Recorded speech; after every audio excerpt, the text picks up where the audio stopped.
وصل عليه.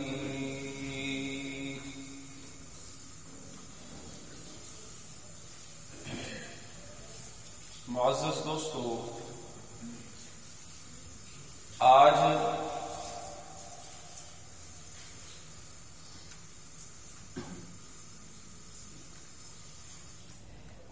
میں آپ کے سامنے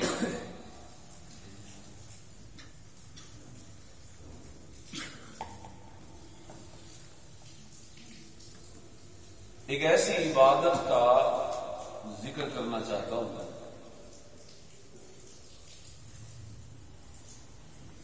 جسے عام طور پر جس کی طرف لوگوں کی توجہ کم ہوتی ہے،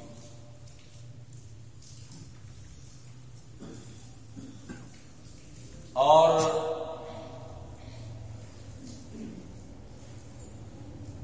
حالانکہ اس کا سمجھنا بھی بہت ضروری ہے. جب آپ میری باتیں سنیں گے اور سمجھیں گے تو انشاءاللہ آپ کو احساس ہوگا کہ واقعتاً یہ ایک ضروری موضوع ہے جو آج کل کے ضعیف الاعتقاد لوگوں کی اصلاح کے لیے اس کا بیان ہونا چاہیے. اور یہ ہے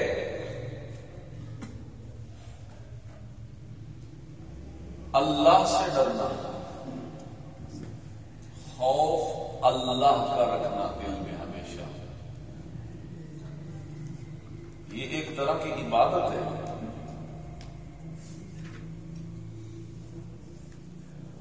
اللہ کے علاوہ، اس شہنشاہ اور مالک الملک کے علاوہ مخلوق میں سے کسی کا خوف اور ڈر، یہ ایک طرح کا شرک ہے.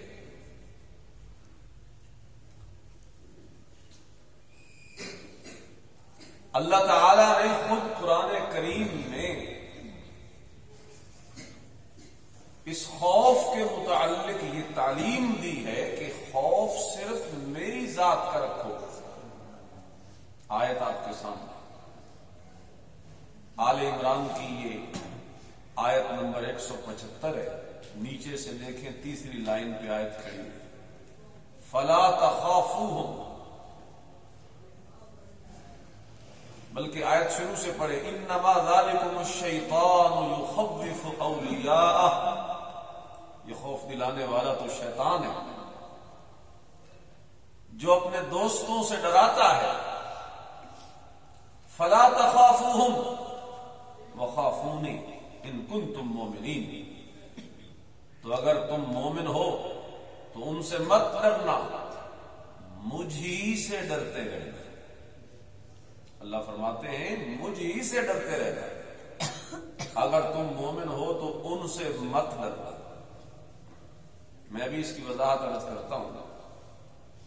فی الحال تو میں یہ آپ کو سمجھا رہا ہوں بطور تمہید کے کہ ایک مومن کے دل میں ہر وقت ڈر مالک الملک، اس شہنشاہ مطلق اللہ رب العزت کا ہوتا ہے.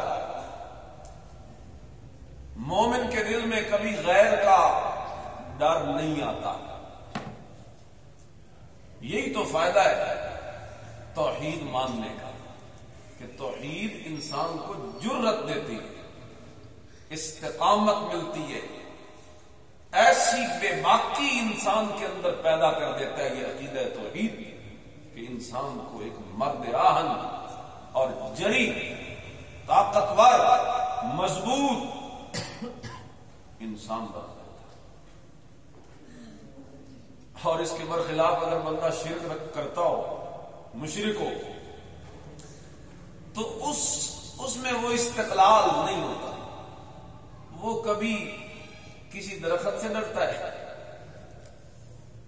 جو مزار پہ، دربار پہ یا قبرستان پہ، اسے ڈرایا گیا ہے کہ اس کی ٹہنیاں نہیں کاٹنی. اگر اس کی ٹہنیاں کاٹی یا اس درخت کو کاٹا تو بابا جو ہے نا یہاں مدفون حضرت صاحب، اس کی مار پڑ جائے گی.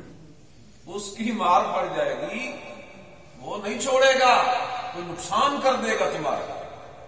یہ مشرک کو ڈر کھا گیا ہے، اس کے دل میں یہ ڈر بٹھا دیا گیا. اور ڈر بٹھانے والا کون ہے؟ شیطان. وہ اپنے دوستوں سے ڈراتا ہے. اللہ اکبر کبیرہ، تاکہ یہ اسی شرک پہ لگے رہے. آپ نے دیکھا ہے مشرک لوگ ڈرتے ہیں کہ اگر کسی ایک مہینے بھی 11ویں کا نعرہ کیا تو بابا جی جو ہے نا غوث الاعظم، ان کو اگر غصہ آ گیا نا تو وہ غصے کے تو بڑے برے ہیں.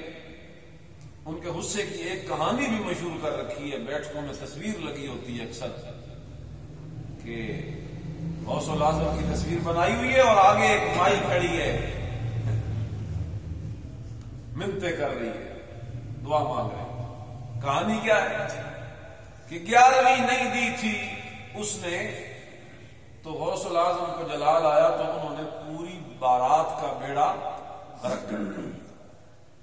تو آج مشرک لوگ ڈرتے ہیں کہ اگر 11ویں کا کہیں نعرہ ہو گیا یا جو شرکیہ کام ہم کرتے ہیں اگر اس میں کوئی اونچ نیچ کر دی تو حضرت صاحب کو غصہ آ جائے گا، وہ ہمارا کوئی نقصان کر دیں گے.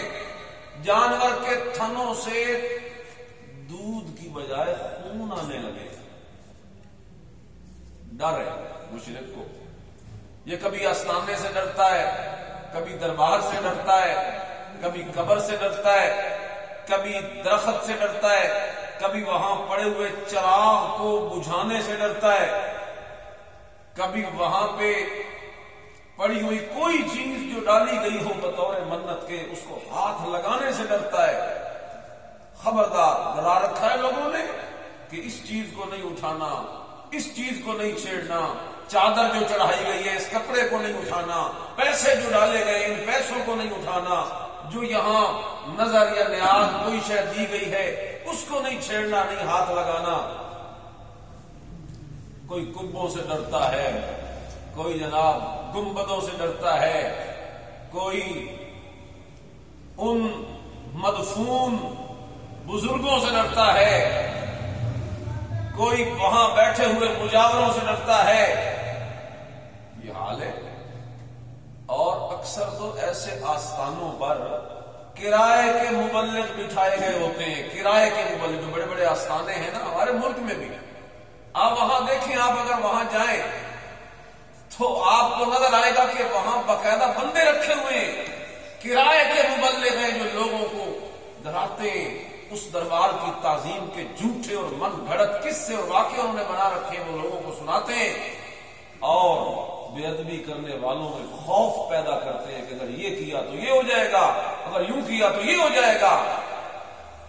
مشرک ڈرتا ہے. اور یہ جو غیر اللہ کا ڈر ہے پیچھے عقیدہ یہی ہوتا ہے کہ نفع نقصان ان کے ہاتھ میں. اگر ہم نے بتائی ہوئی تعلیمات یا بتائے ہوئے آداب کے خلاف کچھ کیا تو یہ نفع نقصان کے مالک ہیں، اور اگر ان کی چل کے مان کے چلتے رہے تو یہ نفع دیں گے، اور اگر کہیں اونچ نیچ کی تو یہ کوئی نقصان نہ کرتے ہمارا. یہ شرک ہے. غیر اللہ کا اتنا یہ خوف رکھنا کہ وہ نفع نقصان کے مالک ہیں. زور سے بولو، یہ کیا ہے؟ صرف یہی شرک نہیں کہ غیر اللہ کے دربار پہ سجدہ کیا جائے، یہی شرک نہیں کہ نظر و نیاز غیر اللہ کی دی جائے، صرف یہی شرک نہیں کہ غیر اللہ کی غائبانہ سر و پکار کی جائے.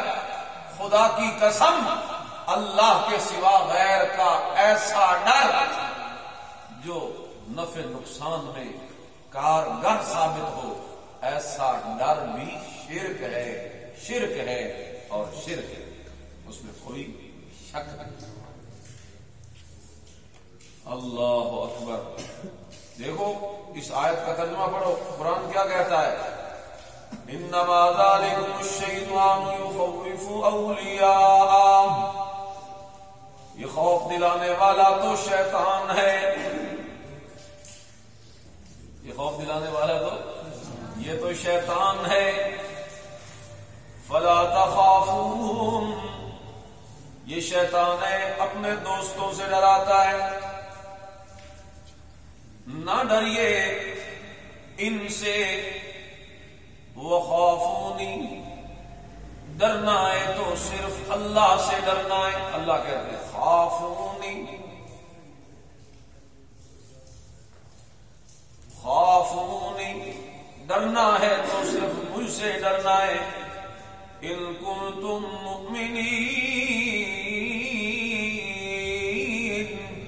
اگر تم مومن ہو تو مومن تو صرف کس سے ڈرتا ہے؟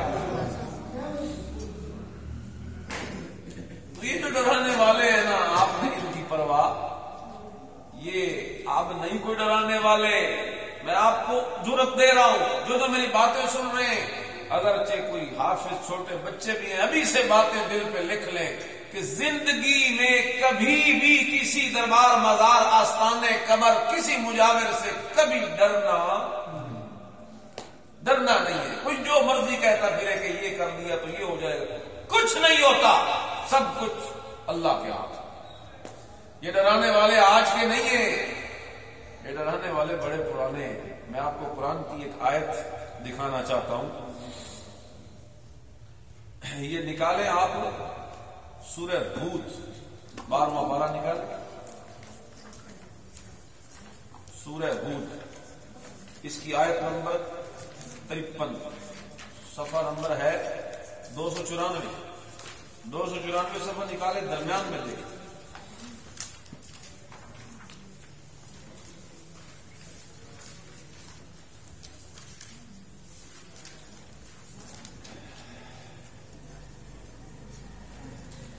یہاں اللہ تعالیٰ نے اپنے ایک برگزیدہ رسول سیدنا ہود علیہ السلام کا تذکرہ کیا کہ سیدنا ہود علیہ السلام کو بھی ان کی قوم نے اپنے بنائے ہوئے جھوٹے معبودوں کی ناراضگی سے ڈرانا چاہا۔ جب پیغمبر نے ان کو توحید کی تعلیم تبلیغ دی اور دعوت دی تو قوم نے کیا کیا؟ یہی آج کے مشرکوں والا کا، اس داعی اعظم کو جو اپنے دور کا سب سے بڑا مبلغ اعظم تھا، اللہ کا برگزیدہ رسول، برگزیدہ پیغمبر سیدنا ہود علیہ السلام، قوم کہتی ہے، درمیان میں دیکھیے آیت نمبر 53 سے، قالوا یا ہود ما جئتنا ببینۃ وما نحن بتارکی آلہتنا عن قولک وما نحن لک بمؤمنین۔ وہ بولے اے ہود، تو ہمارے پاس کوئی دلیل ظاہر تم نہیں لائے، تم ہمارے پاس کوئی واضح دلیل تو نہیں لائے، وما نحن بتارکی آلہتنا عن قولک، اور ہم صرف تیرے کہنے سے اپنے معبودوں کو چھوڑنے والے نہیں، وما نحن لک بمؤمنین، اور ہم تجھ پہ ایمان بھی لانے والے نہیں۔ اب ڈرا رہے ہیں، ان نقول الا اعتراک بعض آلہتنا بسوء، ہم تو یہ سمجھتے ہیں کہ ہمارے کسی معبود نے تمہیں آسیب پہنچا کر دیوانہ کر دیا ہے۔ یہی تو آج کہتے ہیں، مار پہ گئی، آج کل یہ لفظ بول دیتے ہیں، مار پہ گئی ساڑھے پیران دی، تو یہ وہی لفظ بول رہے ہیں، کہتے ہیں کہ یہ جو تم بار بار ہم تجھ سے کوئی اور بات کرتے ہیں، تو پھر مڑ کے کہتا ہے لا الہ الا اللہ، ہم تو اسے صلح کرنا چاہتے ہیں، مصلحت تیرے سامنے رکھتے قوم کی برادری کی، لیکن تو پھر مڑ کے کہتا ہے دوسرے دن لا الہ الا اللہ۔ تیرے ذہن پہ جو مسئلہ سوار ہے، ہمیں لگتا یوں ہے کہ ان نقول الا تراک بعض آلہتنا بسوء، کہ ہمارے کسی معبود نے تمہیں آسیب پہنچا کر، آسیب جادو کو کہتے دیوانہ کر دیا ہے۔ قال انی اشہد اللہ، اور پیغمبر آگے جواب میں کہتا ہے میں اللہ کو گواہ کرتا ہوں، واشہدوا، اور تم بھی گواہ مما تشركون،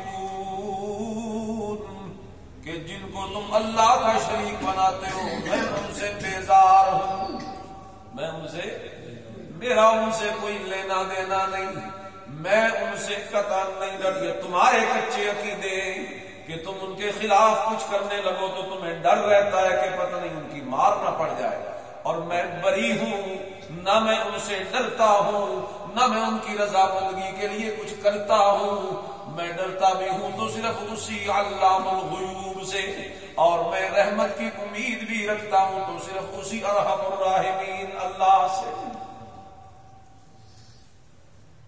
اللہ اکبر۔ من دونه فكيدوني جميعا ثم لا تنظرون، یعنی جن کی تم اللہ کے سوا عبادت کرتے ہو تو تم سب مل کر بھی میرے بارے میں جو تدبیر کرنی چاہو کر لو، تمہاری تدبیروں سے میرا کچھ بگڑنے والا، چیلنج کر دیا ان کو، جو کرنا چاہتے ہو کر لو۔ کیوں اتنا پیغمبر کو کیوں آخر بھروسہ ہے، اتنا اعتماد کیوں ہے کہ اکیلا ہو کر ساری نگری کو چیلنج کر رہا ہے، ساری مشرکوں کی پارٹی کے مقابلے میں اتر آیا ہے؟ آخر اس کے دل میں کیا ہے، کوئی پاور، طاقت کون سی ہے اس کے پاس؟ اب دیکھو طاقت، فرمایا انی توکلت علی اللہ، کہو سبحان اللہ، یہ ہے طاقت، انی توکلت علی اللہ ربی و ربکم، مجھے اس لیے یہ طاقت ملی ہے کہ میرا بھروسہ اسی پروردگار پر ہے جو صرف میرا ہی نہیں تم سب کا بھی پروردگار ہے۔ اللہ ما من دابۃ الا هو آخذ بناصیتها، میرا تو یہ عقیدہ ہے کہ زمین پر جو چلنے پھرنے والا ہے وہ اس کو اس کی چوٹی سے پکڑے ہوئے ہے۔ میرے رب کا اختیار اتنا ہے کہ تم جتنے ہو، میرا یہ عقیدہ ہے کہ میرے رب نے تمہیں تمہاری چوٹیوں سے پکڑ رکھا ہے، یعنی تم ہل بھی نہیں سکتے جتنے تک میرے اللہ کی مرضی، اور تم کہتے ہو کہ جناب کوئی اسیب ہو گیا اور تیرے اوپر کوئی اثر پڑ گیا اور کوئی مار پڑ گئی۔ اللہ فَإِن تَوَلَّوْا، اس لیے آگے کہتے ہیں إِنَّ رَبِّي عَلَى صِرَاطٍ مُسْتَقِيمٍ، بے شک میرا پروردگار سیدھے راستے پر ہے۔ اللہ اکبر، یعنی جو بھی سیدھے راستے پہ چلے گا تو آگے اللہ ملے گا، کیونکہ میرا رب کہاں ہے؟ سیدھے راستے پر۔ جو بھی صراط مستقیم پہ چلے گا تو وہ اللہ سے ملاقات کر لے گا۔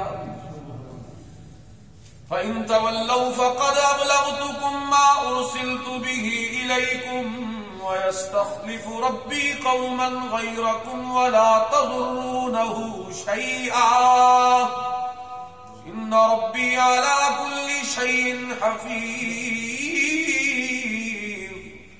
آگے کہتے ہیں اگر تم روگردانی کرو گے تو جو پیغام میرے ہاتھ تمہاری طرف بھیجا گیا وہ میں نے تمہیں پہنچا دیا، اور میرا پروردگار تمہاری جگہ اور لوگوں کو لا بسائے گا، اور تم اللہ کا کچھ بھی نقصان نہیں کر سکتے، میرا پروردگار تو ہر چیز پہ نگہبان ہے۔ کیا میں نے آپ کو یہاں بتایا اس حوالے سے کہ غیر اللہ کا ڈر پیدا کرنا، اللہ کے سوا اوروں سے ڈرانا، آستانوں سے، مجاوروں سے، مریدوں سے، جبوں قبوں سے اور لوگوں کی جھوٹی کرامتوں سے پھونک مارے گا تو آگ لگا دے گا، تھوک ڈالے گا، یہ کر دے گا، وہ کر دے گا۔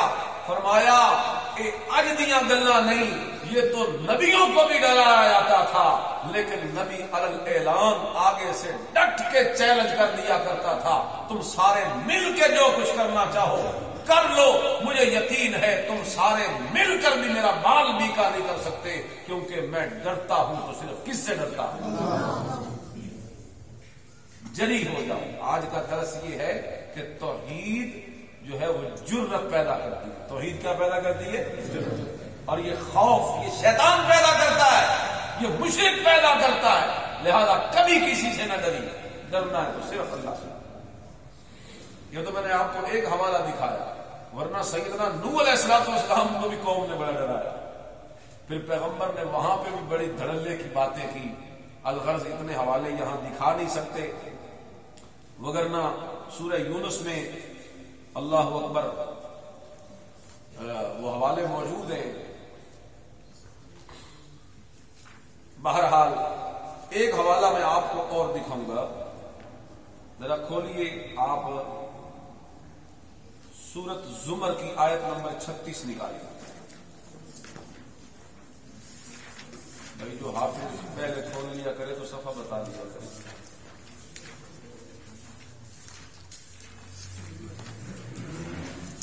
599 صفحہ ہے، 24واں پارہ، پہلا پیج، 599 صفحہ نکالے۔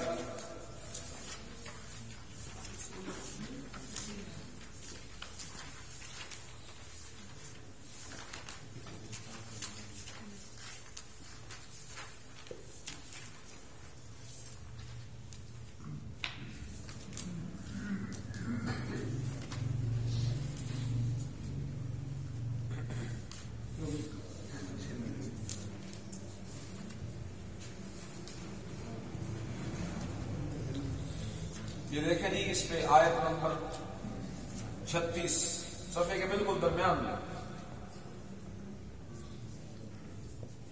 فرمایا الیس اللہ بکاف عبدہ ویخوفونک بالذین من دونہ ومن یضلل اللہ فما لہ من ہاد۔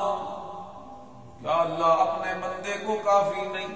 جہاں ذکر ہو رہا ہے ہمارے آخری نبی جناب سیدنا محمد رسول اللہ صلی اللہ علیہ وسلم، جب لوگ اہل مکہ مشرکین مکہ میرے نبی کو صلی اللہ علیہ وسلم کو ڈرایا کرتے تھے اپنے جھوٹے معبودوں سے کہ آپ ہر وقت ان کا تذکرہ کرتے رہتے ہیں اور برائی سے تذکرہ کرتے ہیں ان کا، یعنی برائی ان کو یہی لگتی تھی کہ جب آپ ان کی نفی کرتے تھے کہ یہ کچھ نہیں کر سکتے، ان کے پلے کچھ نہیں ہے، کچھ ان کا اختیار نہیں ہے، تم نے ان کو بنایا ہے اور ان کے آگے جھکے پڑے ہو، ان میں نہ علم ہے نہ اختیار ہے، نہ قدرت ہے نہ طاقت ہے، نہ سنتے نہ دیکھتے نہ جانتے، تو ان کو لگتا تھا کہ یہ برائی سے ہمارا ذکر کر رہا ہے ہمارے معبودوں، تو وہ آپ کے خلاف تدبیریں کرتے تھے، ڈراتے تھے، اور قرآن نے اسی کا ذکر کیا۔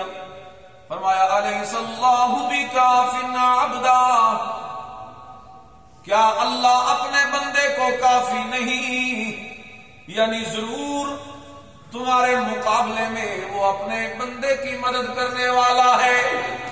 وَيُخَوِّفُونَكَ بِالَّذِينَ مِن دُونِهِ، اور فرمایا یہ جو مشرک ہیں یہ تم کو ان لوگوں سے جو اس کے سوا ہیں یعنی غیر اللہ سے ڈراتے ہیں، یعنی صرف ہود علیہ السلام کو بھی نہیں، صرف نوح علیہ السلام کو بھی نہیں، ہمارے نبی کو بھی مشرکین اپنے جھوٹے معبودوں سے ڈراتے تھے۔ اللہ اکبر۔ وَيُخَوِّفُونَكَ بِالَّذِينَ مِن دُونِهِ وَمَن يُضْلِلِ اللَّهُ فَمَا لَهُ مِنْ هَادٍ، اور جس کو اللہ گمراہ کرے اسے کوئی ہدایت دینے والا نہیں۔ یہ سائڈ پہ دیکھیں نا، نمبر 3 پہ کیا لکھا ہے؟ تجھ کو ڈراتے ہیں، یعنی تو بتوں کو نہیں مانتا، وہ تو تجھ پر غضب ہوں گے، یعنی غصہ کریں گے وہ بت تیرے اوپر، کچھ تیرا برا کر دیں گے۔ سو جس کی مدد پر اللہ ہو اس کا برا کون کر سکتا ہے؟ جس کی مدد کرنے والا کون ہو؟ اللہ ہو۔ یہی تو کہا لیس اللہ بکاف عبدہ، یہ خیال تمہارا غلط ہے۔ ای خیال استو محال استو جنو، یہ خیال ہے تمہارا جو کہ محال ہے، یہ پاگل پنا ہے تمہارا۔ یہ نہیں ہو سکتا کہ تم ان کو میرے نبی کو اپنے جھوٹے معبودوں سے ڈرا کر دعوت حق سے کبھی دائیں بائیں لے جاؤ، یہ ہو نہیں سکتا، کیونکہ جتنا تمہارے معبودوں کی اصلیت نبی علیہ السلام پر واضح ہے اتنی اور کسی پر واضح ہے۔ وہ حقیقت جانتے ہیں تمہارے جھوٹے معبودوں کی، تو وہ کیوں ڈریں گے؟ ڈرے تو کوئی وہ جس کو علم نہ ہو تو تم اوپر نیچے کی باتیں کر کے اسے ڈرا لو، اور جو حقیقت اور اصلیت جانتا ہے تمہارے معبودوں کی اسے ڈرنے کی ضرورت ہے۔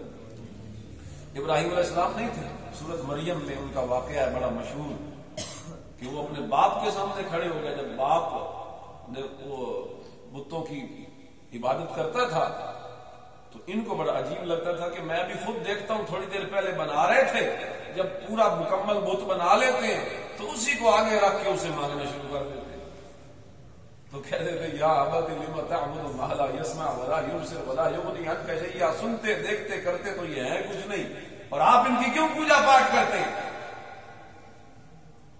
تو آگے سے باپ کہتا ہے لأرجمنک لئن لم تنتہ لأرجمنک، باز آ جا اس بات سے، چھوڑ کے یہ باتیں میرے سامنے نہ کیا کر، میرے اوپر اعتراض نہ کیا کر، اگر تو نے یہ اعتراض نہ چھوڑے تو میں تجھے سنسار کر دوں گا مار مار، وہجرنی ملیہ، نکل جا میرے گھر سے، میں تجھے یہاں رکھنا بھی نہیں چاہتا۔ ابراہیم علیہ السلام نکل گئے، قال سلام علیک، کہ بابا نہیں تو نہ سے، سلام متارک ہے، یہ کوئی وہ دعا والا سلام نہیں ہے، یہ جان چھڑانے والا سلام ہے کہ اگر تو مجھے نہیں رکھنا چاہتا تو میں جا رہا ہوں۔ پیچھے بھاگا کہ اکیلا ہے، باہر جائے گا تو نوجوان ہے، لوگوں سے کہیں یہ باتیں کرے گا تو کہیں لوگ اسے مار نہ دے، آخر باپ تھا تو پیچھے بھاگا اور پوچھا کہاں جاتے ہو؟ کہا انی ذاہب الی ربی سیہدین، تو نے کیا سمجھا تھا کہ میں اپنے گھر سے نکال دوں گا؟ تو پھر کوئی بھی نہیں اس کو سنبھالنے والا، اے میرا بابا جان تو سن لے، میرے دل میں تو اس کی محبت ہے جو تجھ سے بھی 70 گنا مجھ سے پیار کرتا ہے، میں نے تو اس کو اپنا دوست بنا لیا، میں اب اسی کے پاس جا رہا ہوں، انی ذاہب الی ربی، میں اپنے رب کے پاس جا رہا ہوں۔ بتائیے بھی رب کسی مکان میں رہتا ہے، کہاں جا رہا ہے؟ یعنی یقین اتنا تھا کہ جس پہ میں نے توکل کیا ہے اب وہ مجھے کبھی ضائع نہیں ہونے دے گا، وہ ضرور میرا رکھوالا ہے۔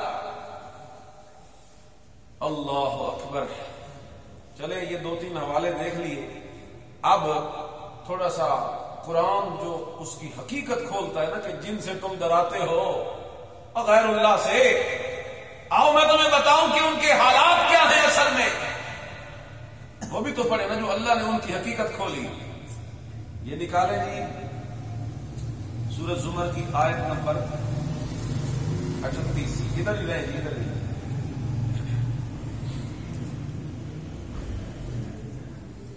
اسی سے اگلی آیت ہے، آیت ہم نے نکالی ہوئی، وَلَئِنْ سَأَلْتَهُمْ مَنْ خَلَقَ السَّمَاوَاتِ وَالْأَرْضَ لَيَقُولُنَّ اللَّهُ، اگر تم ان سے پوچھو کہ آسمان و زمین کو کس نے پیدا کیا تو یہ کہہ دیں گے کہ اللہ نے۔ یہ کون سا سبق ہے ہمارا کل والا؟ یاد ہے آپ کو کل ہم نے کیا پڑھا تھا؟ توحید ربوبیت، اور دوسری توحید کون سی ہے؟ الوہیت۔ یہ کل ہم نے درس میں پڑھا تھا نا۔ تو ماشاءاللہ جی ہمارے مہمان آئے ہیں علماء، اللہ تعالیٰ جزائے خیر دے ان کو۔ تو کل ہم نے پڑھا تھا ربوبیت اور الوہیت، قرآن کے کئی حوالے ہم نے آپ کے سامنے رکھے۔ یہ اچانک سامنے بات آ گئی تو میں وہ اشارہ آپ کو دے رہا ہوں کہ یہ کن سے پوچھا جا رہا ہے؟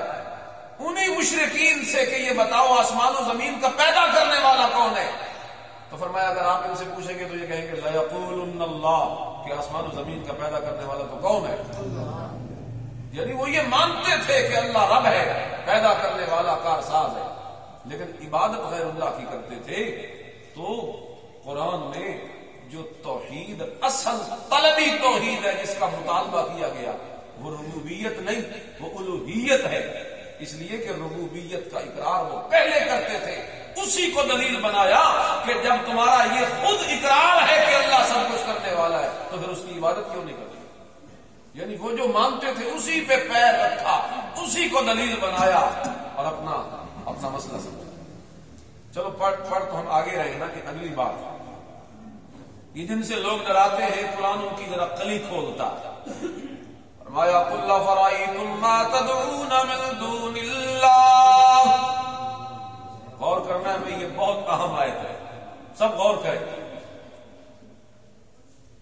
کہو کہ بھلا دیکھو کہ جن کو تم اللہ کے سوا پکارتے ہو،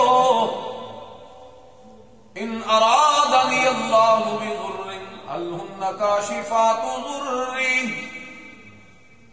ذرا غور کرو کہ جن کو تم اللہ کے سوا پکارتے ہو، اگر اللہ مجھ کو کوئی تکلیف پہنچانی چاہے تو کیا وہ اس تکلیف کو دور کر سکتے ہیں؟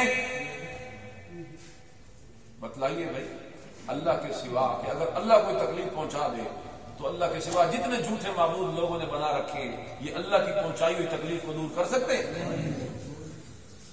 ہمیں حقیقت تو ان کی یہ ہے، اور تم ان سے ڈراتے ہو کہ ان کے ہاتھ میں نفع نقصان ہے۔ ان کی حالت تو یہ ہے کہ اگر میں کچھ تکلیف پہنچا دوں اپنے بندوں میں سے کسی کو تو یہ اس تکلیف کو دور کرنے کی طاقت بھی۔ هل هن کاشفات ضره او ارادنی برحمت هل هن ممسکات رحمتی، یا اگر مجھ پر مہربانی کرنا چاہے تو وہ اس کی مہربانی کو روک سکتے ہیں، یعنی اگر وہ میرا رب مجھ پہ مہربانی کرنا چاہے تو کیا تمہارے یہ معبود اس اللہ کی مہربانی کو روک سکتے ہیں؟ یہ رسول اللہ کی زبان سے پوچھوایا گیا، تو اگر جواب نہیں میں ہے اور واقعتاً نہیں میں ہی رہے گا تو پھر اعلان کر دیجئے میرے نبی، قل حسبی اللہ، پھر مجھے میرا اللہ ہی کافی ہے، علیہ یتوکل المتوکلون، بھروسہ رکھنے والے تو اسی پر ہی بھروسہ رکھتے ہیں، اسی کی طاقت ہے۔ اللہ اکبر کبیرہ، کہ اگر وہ کچھ کرنا چاہے، نقصان دینا چاہے تو کوئی اس نقصان کو ہٹا نہیں سکتا، اور اگر وہ کوئی نفع پہنچانا چاہے تو کوئی اس پہنچے ہوئے نفع کو روک نہیں سکتا۔ تو ایسے ہی تم ڈرتے ہو غیر اللہ سے۔ تو کیا موضوع ہے ہمارا چل رہا جی کہ خوف غیر اللہ کا رکھنا یہ بھی شرک کی ایک قسم ہے۔ مومن کے دل میں خوف صرف کس کا ہوتا ہے؟ ابھی بہت ضروری باتیں کچھ رہتی ہیں۔ اللہ اکبر۔ تو یہ بھی سمجھتے جائیے، شاید کہ کوئی آپ میں سے کوئی آپ کسی کو یہ بات کہیں اور آگے سے تو قرآن کی آیت نکال کے دکھا دے کہ یہ دیکھو فلانے موقع پر تو قرآن خود کہتا ہے کہ فلانا نبی ڈر گیا، جیسا کہ قرآن میں ہے۔ ابھی میں کچھ آیتیں آپ کو دکھاتا ہوں، تو سمجھ لیجئے کہ خوف دو طرح کا ہوتا ہے۔ ایک ہوتا ہے طبعی خوف جو بشریت کا تقاضا ہے۔ بولیے کون سا خوف؟ طبعی طور پہ اللہ نے رکھا ہے کہ جو انسان ہوگا اس میں وہ طبعی خوف ضرور ہوگا۔ وہ کون سا ہے؟ وہ دشمن کا خوف ہوتا ہے کہ نہیں ہوتا؟ ہر انسان کو دشمن کا خوف ہوتا ہے، کسی زہریلی چیز کا یا کسی ایسے درندے کا جو نقصان پہنچانے والا ہو، مثال سانپ ہے، شیر ہے، طبعی طور پر انسان کے دل میں اس کا ڈر ہوتا ہے کہ نہیں ہوتا؟ چاہے کوئی کتنے بڑے رتبے مرتبے والا ہو، یہ جو طبعی خوف ہے یہ اس میں بھی ہوتا ہے، انبیاء اولیاء میں بھی ہوتا ہے، کیونکہ یہ تو انسان ہونے کا تقاضا ہے، جو انسان ہوگا اس میں وہ خوف ہوگا۔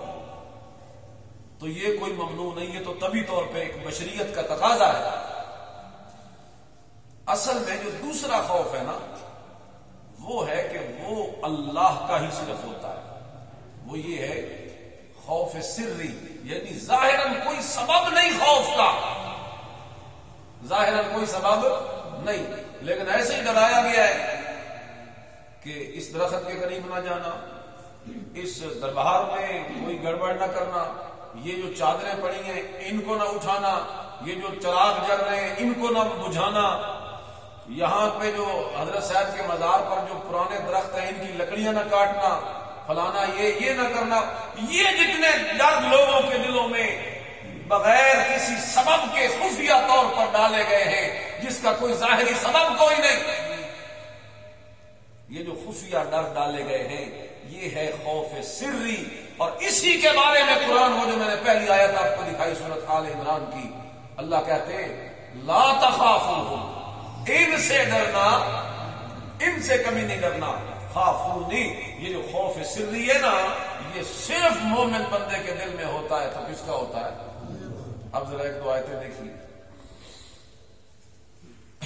اللہ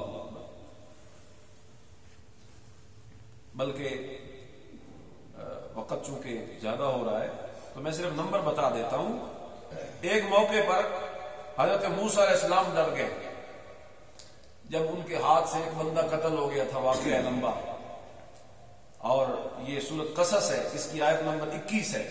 اس طرح سورۃ شعراء میں بھی حضرت موسیٰ علیہ السلام کے ڈر کا ذکر ہے, اس کی بھی آیت نمبر 21 ہے. ان دونوں میں ہے کہ موسیٰ علیہ السلام ڈر گئے جب پتا چلا کہ اب فرعونی میرے پیچھے بھاگے گے, مجھ سے بندہ قتل ہو گیا, تو ڈر گئے موسیٰ علیہ السلام. فَفَرَرْتُ مِنْكُمْ لَمَّا خِفْتُكُمْ فَوَهَبَ لِي رَبِّي حُكْمًا وَجَعَلَنِي مِنَ الْمُرْسَلِينَ. اسی طرح فَخَرَجَ مِنْهَا خَائِفًا يَتَرَقَّبُ. حضرت موسیٰ علیہ السلام وہاں ڈر کے مارے بھاگ نکلے. یہ دشمن کا خوف, یہ طبی خوف ہے. بولو یہ دشمن کا خوف ہے اور یہ طبی خوف ہوتا ہے. یہ کوئی شرک نہیں ہے, یہ کوئی غیر اللہ کا خوف نہیں ہو سکتا, یہ طبی ہے, بشری تقاضا. اسی طرح قرآن مجید میں حضرت ابراہیم علیہ السلام کے خوف کا بھی ذکر ہے. وہ جس وقت فرشتے ان کے پاس آئے تھے بیٹے کی خوشخبری دینے کے لیے اور یہ بچڑا بھون کے ان کے سامنے لائے, کھانا پیش کیا اور وہ پیچھے ہٹتے تھے, کھاتے نہیں تھے. یہ ڈر گئے کہ اس علاقے کا قانون ہے کہ جنہوں نے نقصان کرنا ہو وہ ان کے گھر کا نمک نہیں کھاتے, تو یہ کہیں کوئی میرا نقصان تو نہیں کرنے آیا. اس دور میں اتنی مروت تھی کہ جس کا نمک کھا لیتے اس کا پھر نقصان. آج تو بے مروتا زمانہ ہے نا, آج تو نقصان اسی کا کرتے ہیں جس کا کچھ کھایا ہوا ہوتا ہے. نمک حرامی کا تو یہ عالم ہے. تو قرآن اس کا بھی ذکر کرتا ہے.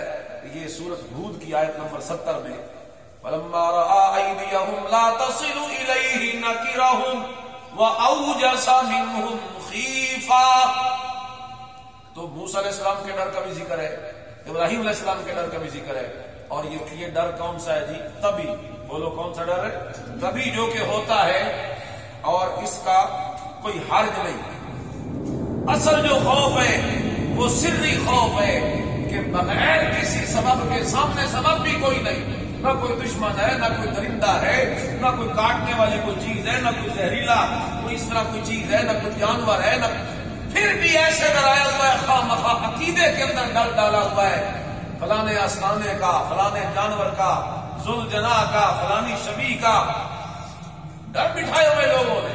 یہ جو ڈر خفیہ ڈر ہے, سری ڈر, جس کا کوئی ظاہری سبب نہیں, یہ مخلوق کا ڈر رکھنا شرک ہے. یہ ڈر صرف کس کا ہونا چاہیے؟ اللہ اکبر کبیرہ. اب ذرا وہی آیتیں نکالیں اور اسی پہ بات ختم کرتے ہیں. سورۃ آل عمران کی آیت نمبر نکالیں 175, وہی شروع میں جو نکالی تھی.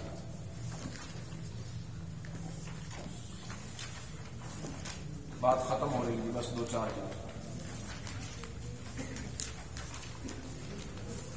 صفحہ نمبر ہے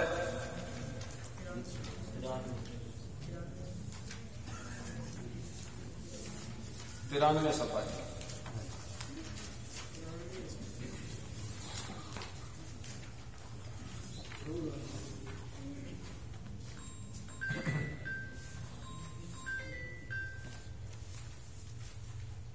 میں اس کا تھوڑا سا آپ کو ان آیتوں کا شان نزول بتانا چاہتا ہوں.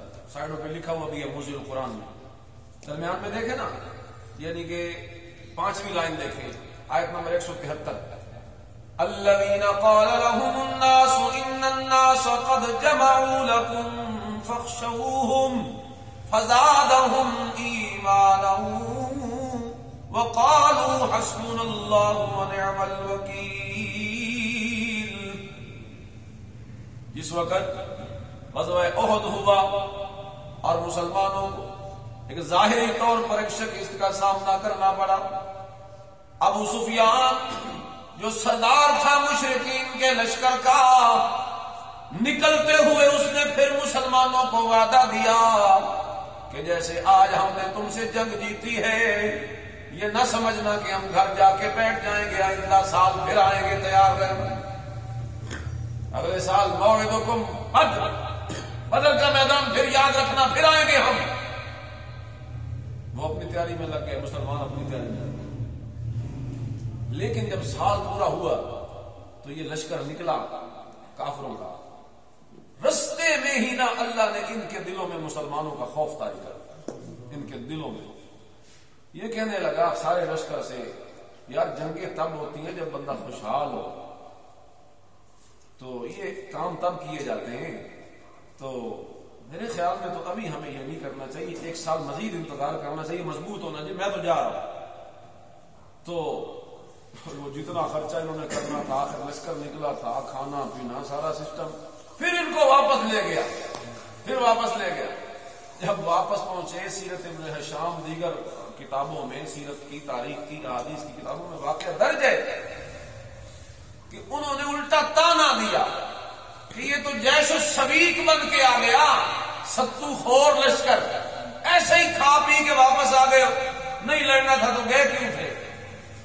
بہرحال یہ اس طریقے سے واپس پلٹے۔ اب چونکہ شرمندگی ہے کہ کیا منہ دکھائیں گے ان کو بھی، اور تو انہوں نے سوچا یہ کہ اب یہ سارا ڈالتے ہیں مسلمانوں پر، مسلمانوں کو کچھ ایسی اطلاعیں پہنچاؤ، جو بندہ تجارت کے لیے جائے مدینہ کے راستے میں اس کو کہتے کہ ان کو پیغام دینا، وہ بڑے اس دفعہ تو کو بڑی زیادہ ان کی تیاری ہے اور وہ بڑھ چڑھ کے آ رہے ہیں، تاکہ ان کو ڈرائیں، ڈر کے مارے وہ نہ آئے تو ہم کہیں گے جو وہ نہیں آئے تو ہم تو اس لیے واپس چلے آئے، تو سارا ان پہ ڈالنا چاہتے ہیں۔ تو اب جو بھی آتا مکے سے مدینے کی طرف تو وہ ڈراتے تھے اہل ایمان کو، اسی کا ذکر ہے۔ پڑھیے اب آیتوں کو سمجھیے تو آپ کو سمجھ آئے گا۔ الذین قال لهم الناس ان الناس قد جمعوا لكم فاخشوهم فزادهم ایمانا، جب ان سے لوگوں نے آ کر بیان کیا کہ کفار نے تمہارے مقابلے کے لیے لشکر کثیر جمع کیا ہے، تو آگے بھی تو صحابہ تھے نا، ہم تو نہیں تھے۔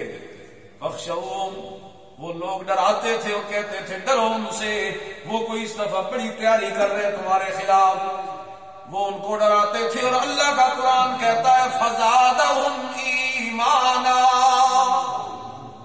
ان کا ایمان اور بڑھ جاتا، کیونکہ وہ میرے نبی کے شاگرد تھے، انہوں نے جذبہ جہاد کو اپنے دلوں میں پالا ہوا تھا۔ وہ جب سنتے نا کہ ان کی تیاری بڑی ہے، ان کے دل اور بھڑک اٹھتے، مچل اٹھتے، واہ اس دفعہ تو پھر خوب جہاد کرنے کا موقع ملے گا، یہ اور خوش ہو۔ وقالوا حسبنا اللہ ونعم الوکیل، کیونکہ یہ موحد تھے اور توحید جرأت سکھاتی ہے، اور یہ کہتے تھے ہمیں اللہ کافی ہے، وہ بڑا اچھا کارساز ہے۔ لیکن مسلمان نہیں ڈرے اور اپنے وعدے کے مطابق آئے بدر میں اگلے سال، یعنی غزوہ احد سے پھر اگلے سال پھر بدر میں آئے۔ تو جب آئے اور وہاں پہنچ کے دیکھا کہ وہاں تو کوئی شے ہے ہی کوئی نہیں، تو اب وہاں 3 دن مسلمان بیٹھے رہے، لشکر مسلمانوں کا، اور ان 3 دنوں کے اندر خوب تجارت کی، خوب منافع کمائے، اور قرآن کہتا ہے فَانْقَلَبُوا بِنِعْمَةٍ مِّنَ اللَّهِ وَفَضْلٍ لَّمْ يَمْسَسْهُمْ سُوءٌ وَاتَّبَعُوا رِضْوَانَ اللَّهِ وَاللَّهُ ذُو فَضْلٍ عَظِيمٍ۔ پھر وہ اللہ کی نعمتوں اور اس کے فضل کے ساتھ خوش و خرم واپس لوٹے، یعنی ان کو وہاں اللہ کی نعمتیں ملی، تجارت کا موقع مل گیا، خوب نفع کما لیا 3-4 دنوں میں، اور وہ لوٹے اللہ کی نعمتیں لے کر، فضل لے کر، ان کو کسی قسم کا کوئی ضرر نہ پہنچا، نقصان نہ پہنچا، اور وہ اللہ کی خوشنودی کے تابع رہے، اور اللہ تو بڑے فضل کا مالک ہے۔ اب اللہ آخر میں کہتے ہیں انما ذالکم الشیطان، یہ جو تمہیں ڈرایا گیا تھا کہ بڑی تیاری ہو رہی ہے تمہارے خلاف، یہ تو شیطان تھا جو تمہیں ڈراتا تھا۔